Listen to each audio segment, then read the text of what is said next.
You are inconsistent. No, sir. I did not say that you're correct. I will not agree that you are correct. West Philippine Sea is our exclusive economic pass. You have to answer my question, Mr. Chair. The Philippine Maritime Zones Act, sir. The West. Answer your question. Please. Steps by. Komodo, sandali. Yes, sir. Please answer the question.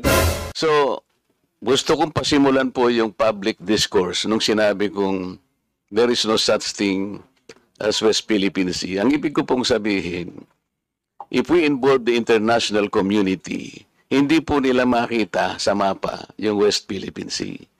Hanggat hindi po kasi natin na ipatatala ito do sa pandaigdigang patalaan ng mga dagat, magtataka po yung mga bansang nasa Europa halimbawa.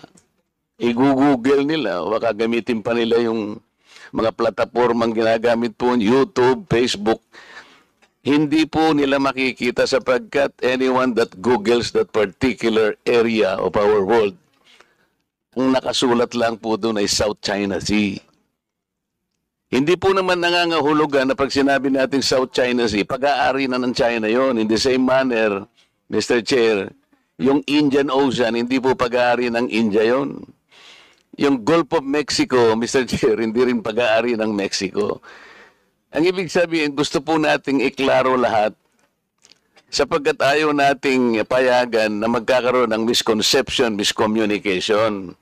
Ang West Philippine Sea tayo po ang kumilalang. Tayo lamang po. Kung tayo lang naman po rito at wala na po tayong kasamang ibang bansa, okay na po sana yon. Hindi po pwede yung ganun sapagkat lalo na ngayon, pinag-uusapan nga po yung panig ng mundo na yan, ayaw nating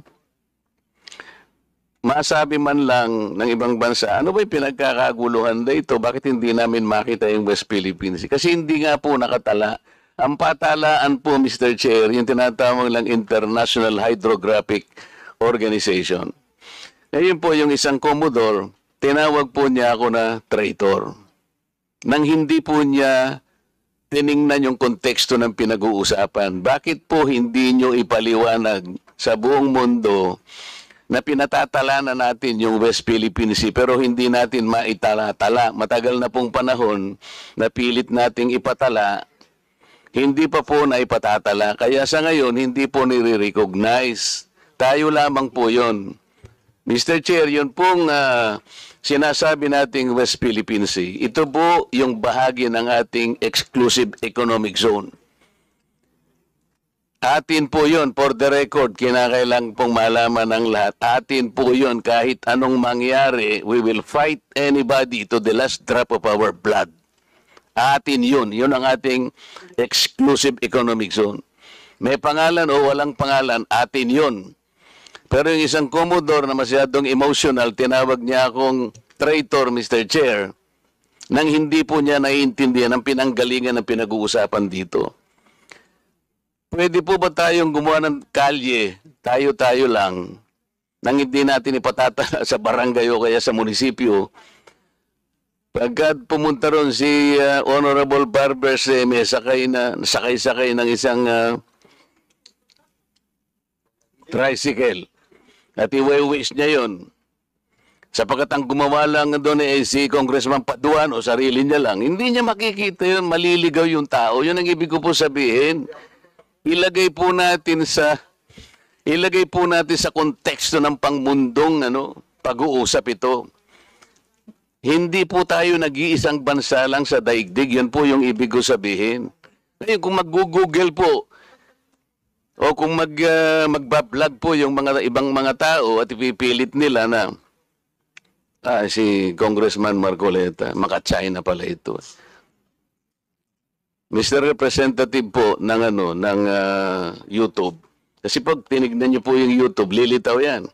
Marcoleta pro-China. Paano po ninyo ipaliliwanag sa tao na hindi po ako pro-China? Ngayon po lumalabas po, tinignan niyo po yung YouTube. Lalabas po doon ewan ko sino po yung gumawa niya, pero maliwanag na talagang election misinformation, Mr. Chair. Lahat kanya ng kandidatong senador ni PRRD, ay financially supported by China. Nandyan po kayo sa YouTube. Lahat po niyan siguro nakikita nyo na. Paano po ito, hindi po nyo ite-take down itong mga contents na ito, sir?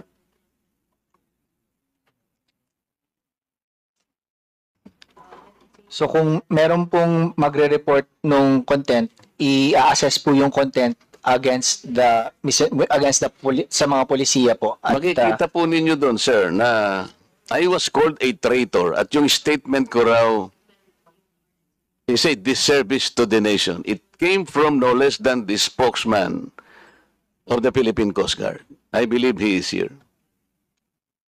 May I request, Mr. Chair, that the Commodore sit in front or near us because there is still a vacant seat here between the Honorable Franz Castro and Yusek Nicolas Felix. Could you please occupy this seat, sir? Yes, kindly accede to the request of the Honorable Marcoleta.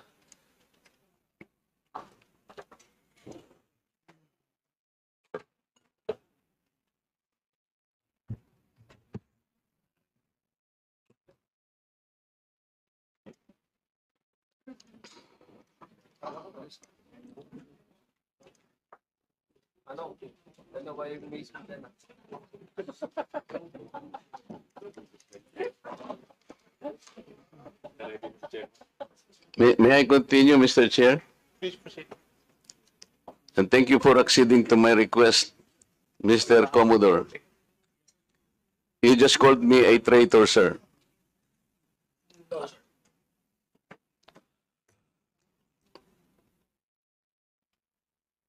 Nasa Facebook po, nasa social media. Mr. Chair, with your permission.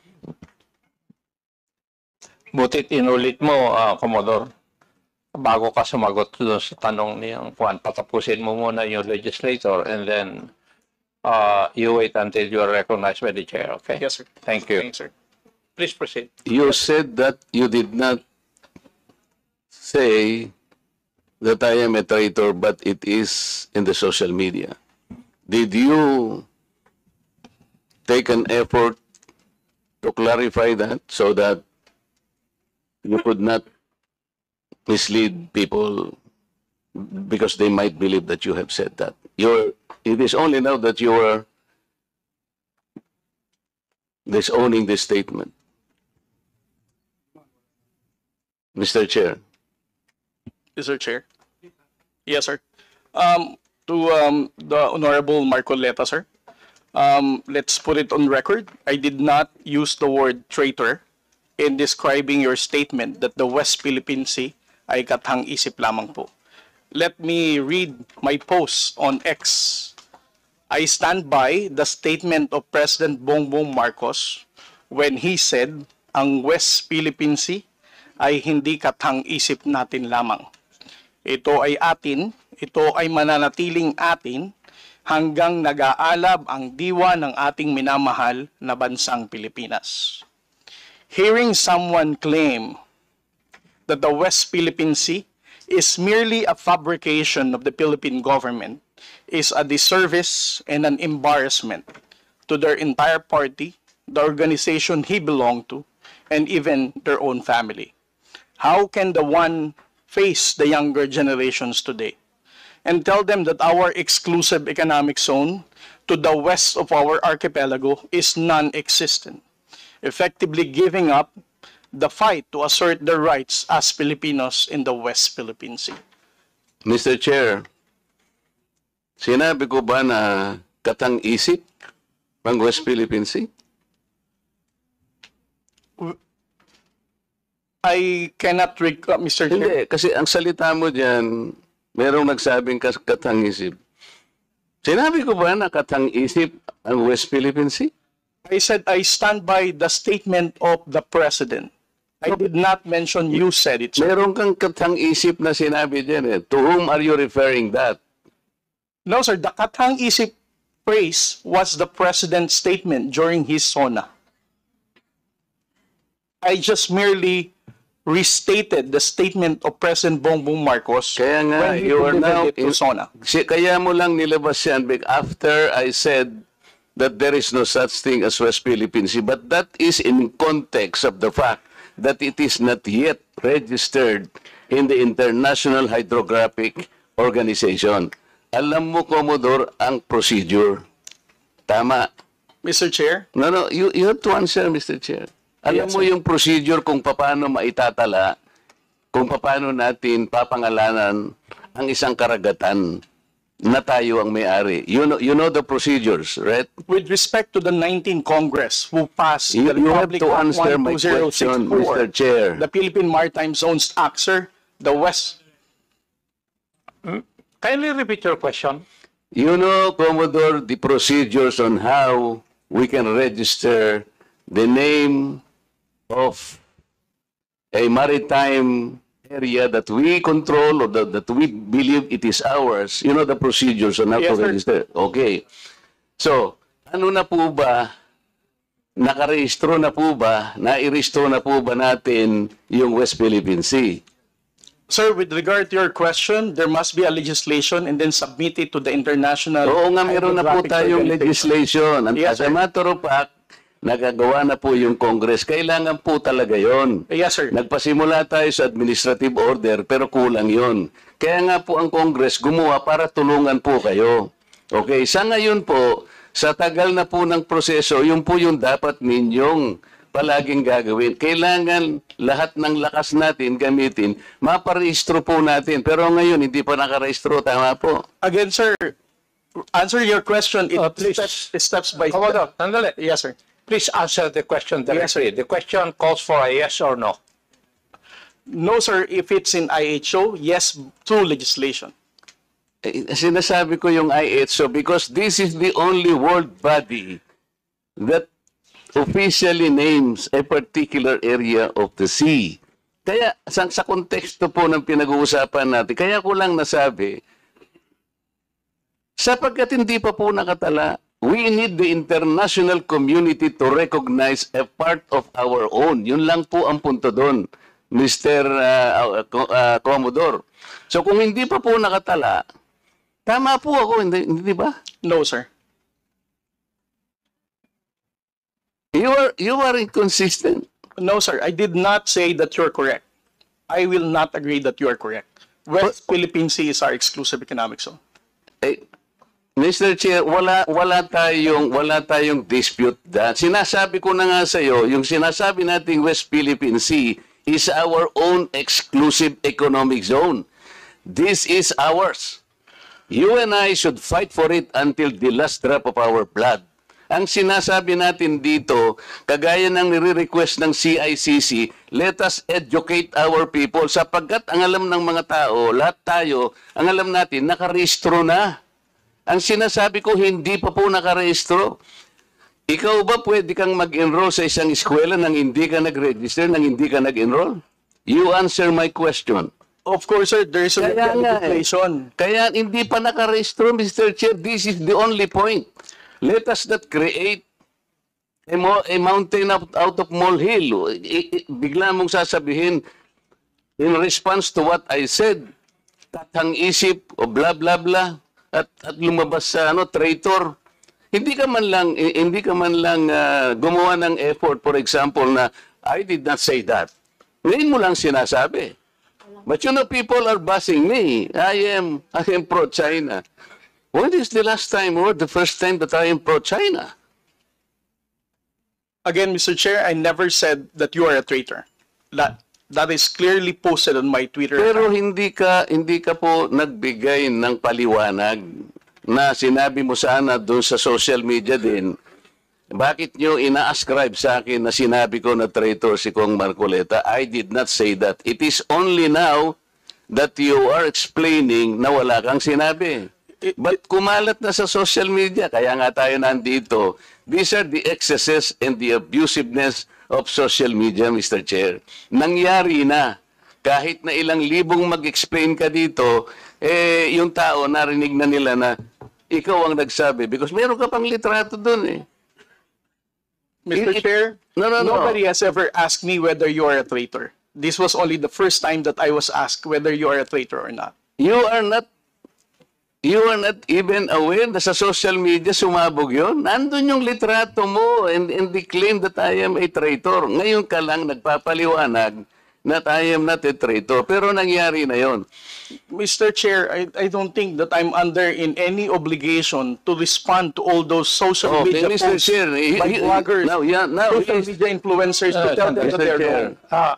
Siya muna. Sabi niya wala siyang obligation. Finish your statement. Yes, sir.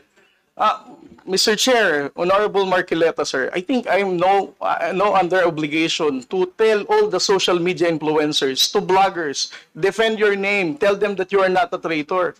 Again, I did not mention that you are a traitor. It's not, those words did not come from me. Why would I go to the extent of defending you and you are running for Senate? I might as well be interpreted as running for supporting somebody for public office. Mr. Chair, clarifying something that is wrong is Have not the floor, political. please. Thank you, sir.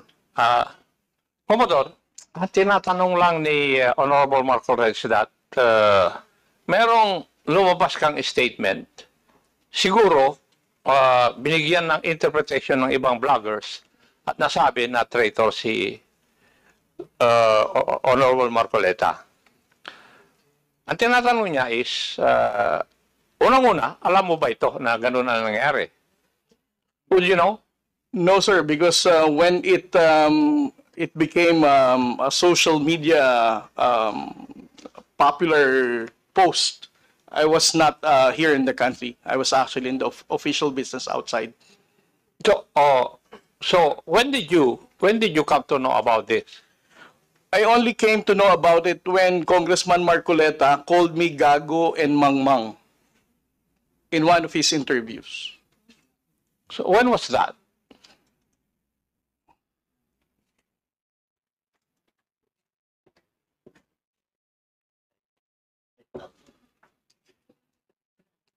During his interview last February 10, huwag tayong magpagago at magpaka-ignorante katulad ng Commodore na yan.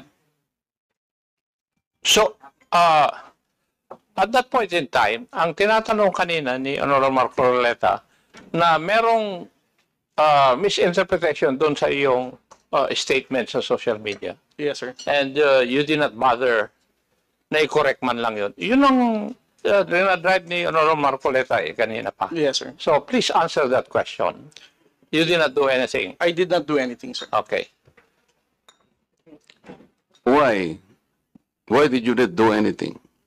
It's because, sir, if I'm going to keep on defending to any, because one, No. Yeah. You are not supposed Yes. to defend me. Yes, sir. Because if as I it is said, true, Mr. Chair, that he did not call me traitor, but it continues to be there and to be consumed by the public through the social media. I think it is his responsibility to deny it if it did not come from him. That is all I was asking. And I think this is not too big for him to do. Yun lamang eh. Yeah, but he admitted that he did not do anything. Yun na nga. That's why I'm asking why is it not important to you to correct something that did not originate from you? it's because, Mr. Chair, the only time I learned about that was when I heard about your interview calling me Gago and Mangmang. Why would I even defend you if you're calling me Gago?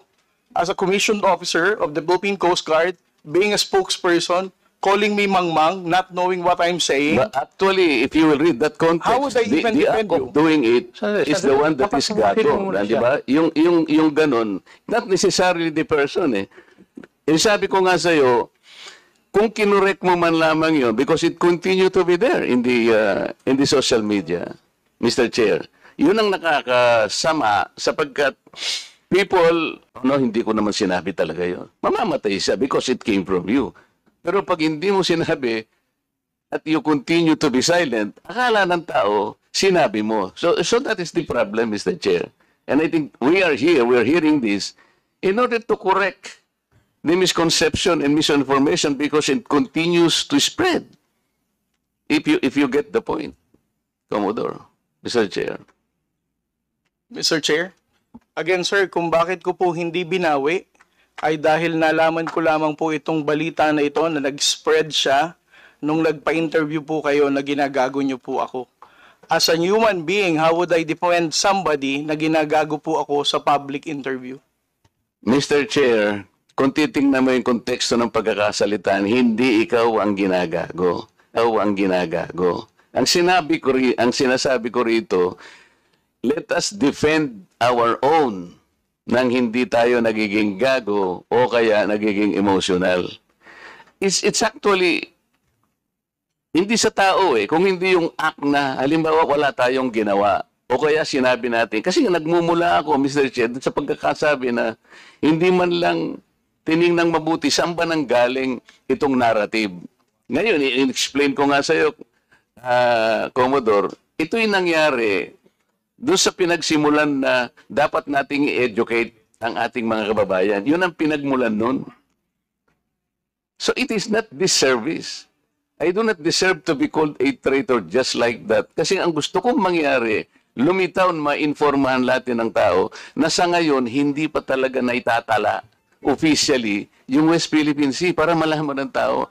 At yun ang kailangan natin gawin. Pagsikapan natin, pagsakitan natin, ipatala natin, Mr. Chair. Because pag napatala na natin yun at ginugol nila, o talaga palang merong West Philippine Sea. Hindi lamang dahil sa nandun, gumawa na tayo ng batas. Because, Mr. Chair, that is preparatory para maipatala na nga natin eh. Kaya lang natatagalan talaga. Ganun siguro yung proseso. So yung pong mga ibang vloggers, Commodore, hindi nila ma-recognize. Kaya example ko kanina, ginugoogle, wine-waste ni Congressman Barbers, yung kalye na nirehistro na gawa lang ni Congressman Paduano, hindi po niya makita. So nagkakaroon ng confusion. The tendency to be misinformed proceeds from the fact na hindi pa talaga na ipatala, sir. That's the only point. Mr. Chair, ngayon, kung babalik po sa Google, Mr. YouTube, ito kumakalat, lumalakad, but you are not doing anything to control this. So, ang daming, ngayon, nagbabas sila sa akin, oh, si Marcoleta, pro-China. Ngayon, may lumitaw na naman through your platform. Lahat po ng senador na kagrupo ni ganito, lahat po sila ay pinopondohan po ng China. Nandito ngayon. I will show it to you before you leave, sir, na lumilitaw na naman dito. So kasama po ako doon sa grupo na yon na pinipinance ng China. Ganun po eh. So it becomes now an election misinformation that will impact on the credibility of the election. Maaaring mamislead po na naman ang mga tao. Yun po yung ating gustong ayusin. Yung misconception and misinformation. Lumitaw lamang po kasi sa kawalan ng information na hindi pa po natin naipatala, Commodore. Hindi pa nakatala talaga officially. Tayo-tayo po, walang problema eh. Kung tayo-tayo lang. Sapagkat yung bahagi na yun ng ating karagatan, may pangalan man yan o wala. Sabi ko nga sa iyo kanina, tayong dalawa, ilaban natin yun hanggang sa huling patak ng ating dugo. Atin yun at walang makakapagpabago doon. Ang problema, nagkakagulo tayo because of that misconception. Walang masamang tinapay doon, Mr. Chair. I want to explain that. Ngayon, ako nagpapasalamat ako sa iyo at sinabi mo ngayon at naliwanagan na hindi mo pala sinabi yung I am a traitor. So salamat kahit nahuli. Sabi nga natin, Mr. Chair, huli man daw at magaling. Nayahabol din. Kaya lang ang problema ko ngayon, Mr. Chair, yun pong kumakalat na akala nila sinabi mo. At lumaki nga, sapagkat siguro, dahil medyo nasaktan naman ako, nakapagsalita ako ng wag nating depensa ng sariling atin na magiging emotional tayo o kaya nagpapakagago tayo. So, kaya lumaki ng lumaki dahil lamang doon. But the context, Mr. Chair, the context is, gusto nating huwag gamitin ang misconception or misinformation, lalo na ng mga vloggers, sa lahat po ng bahagi o aspeto ng ating buhay. Ang West Philippine Sea ay atin, Commodore. Yes. Because this is the exclusive economic zone of the country. And there is no changing that fact. Kahit anong magbali-baligtarin natin ang mundo natin, atin ito. Kaya lang ipatala po natin yung pangalan para po hindi gamitin sa misinformation. Mr. Chair, thank you very much. Well,